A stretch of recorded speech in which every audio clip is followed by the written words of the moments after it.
আসসালামু আলাইকুম সুপ্রিয় দর্শক, এই মুহূর্তে আমি অবস্থান করতেছি নর্দার্ন সাইপ্রাসের গির্নে শহরে, গির্নের বারিশ পার্কে। পার্কটা খুবই সুন্দর। যারা এই দেশে রয়েছেন, বসবাস করতেছেন, তারা হয়তো অনেকেই চেনেন। তো এই পার্ক সম্পর্কে যারা এখনও এই দেশে আসেন নাই, আসতে যাচ্ছেন, তাদেরকে কিছু সৌন্দর্য তুলে ধরার চেষ্টা করতেছি এবং আমার ভিউয়ার্সের উদ্দেশ্যে। তো এই পার্কটা হচ্ছে, এই যে দেখতে পাচ্ছেন, এখানে রয়েছে খুব সুন্দর পিকক, ময়ূর, এই যে ময়ূরটা কিন্তু বেশ বড়।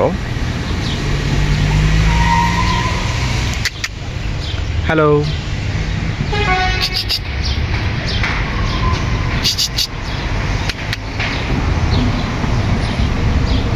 এটা হচ্ছে ময়ূর। তারপরে এখানে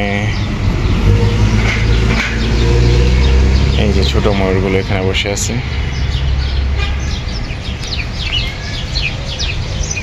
ছোট ময়ূরগুলো এখানে।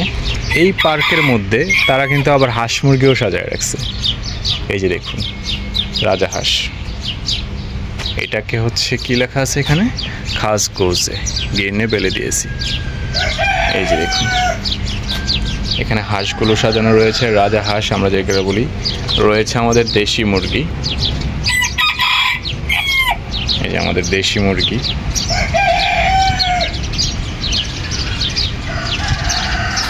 এগুলো সব আমাদের দেশি মুরগি। এখানেও কিছু দেশি মুরগি রয়েছে, যেটাকে আমরা আমাদের স্থানীয় ভাষায় রাতা মুরগি বলে থাকি। এই যে দেখুন, এই হচ্ছে, বাহ, খুব সুন্দর ডাকও দিচ্ছে এটা।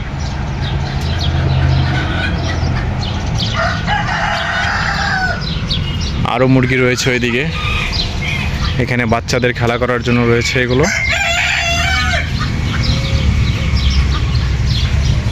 প্রচুর মুরগি সংরক্ষণ করে রাখছে দেশে। হিন্দি তুর্কি লেখা রয়েছে।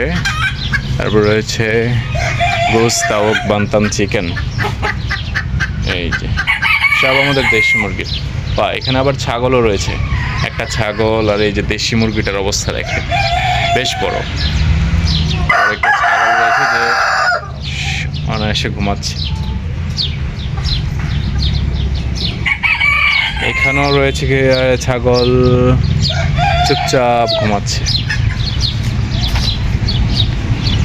চলুন আমরা সামনে আগাই, দেখি আর কি কি রয়েছে, আপনাদেরকে দেখানোর চেষ্টা করি। আমি আবার বলে দিচ্ছি, আমি রয়েছে এই মুহূর্তে নর্দার্ন সাইপ্রাসের গির্নে শহরে, গির্নে বারিশ পার্কে। এটার ভিতরে যাওয়া যাবে না, এটার ভিতরে অনেক কিছু রয়েছে, যাওয়া যাচ্ছে না এটার ভিতরে। এটার ভিতরে রয়েছে অনেক কিছু, কিন্তু যাওয়া যাচ্ছে না, বা আপনাদেরকে স্পষ্ট দেখাতেও পারতেছি না।